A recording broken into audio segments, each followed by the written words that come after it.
மாங்காய் ஊறுகாய்க்கு எந்த மாங்காய் டேஸ்டா இருக்கும் தெரியுமா? இந்த மாங்காய் சீசனோட வாங்கி ஊறுகாய் போட்டுடுங்க.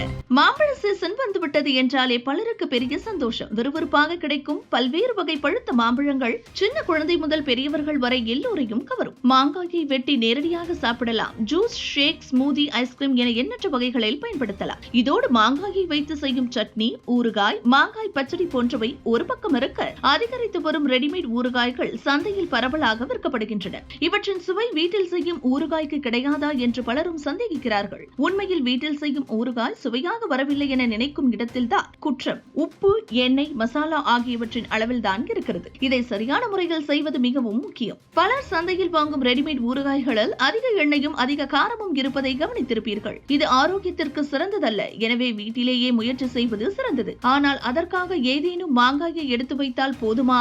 அதுவும் தவறு. பலருக்கு தெரிந்திராத முக்கியமான விஷயம் ஊறுகாய் செய்ய வேண்டிய மாங்காய் வகை பற்றியது. மாம்பழங்களின் வண்ணம், வடிவம் பார்க்க அழகாக இருந்தாலும் அவையெல்லாம் ஊறுகாய்க்கு உகந்தவை அல்ல. குறிப்பாக நார்ச்சத்து அதிகம் உள்ள மாங்காய்கள் ஊறுகாய்க்கு பொருந்தாது. அவை வெறும் ஒரு வாரமே பசுமையாக தோன்றினாலும் விரைவில் கருகி சுவை இழக்கும். இதில் பங்கஜ் பதோரியா என்பவர் கூறுவது போல தோத்தாபுரி, ராம்கோலா மற்றும் ராஜபுரி மாங்காய்கள் தான் உண்மையான ஊறுகாய்க்கு உகந்தவை. இந்த மாங்காய்கள் பச்சை நிலையில் இருந்தாலும் புளிப்பு சுவை மிகுந்தவை. மேலும் இவை சதைநிறை கொண்டிருப்பதால் ஊறுகாயாக வைத்தால் கூட அவை நன்கு உறையும். சுவை நீண்ட நாட்கள் நிலைத்திருக்கும். நன்கு உறைந்த சதை இது மிகவும் முக்கியம். நார் நிறைந்த மாங்காய்கள் ஊறுகாயாக மாற்றும் போது அதன் சதை உறைந்து கரைந்து சுவையை இழக்க வாய்ப்புள்ளது. அதனால்தான் நார்ச்சத்து இல்லாத புளிப்பான உறுதியான மாங்காய்களை தேர்வு செய்ய வேண்டும். மாங்காய்கள் நன்கு கழுவி உலர்த்தப்பட்டிருக்க வேண்டும். வாணலியில் நன்கு வெந்து குளிர்ந்த எண்ணெய் பயன்படுத்த வேண்டும். உப்பு, மிளகாய் தூள், மெத்தி தூள், மஞ்சள் தூள் போன்றவை சரியான அளவில் சேர்க்க வேண்டும்.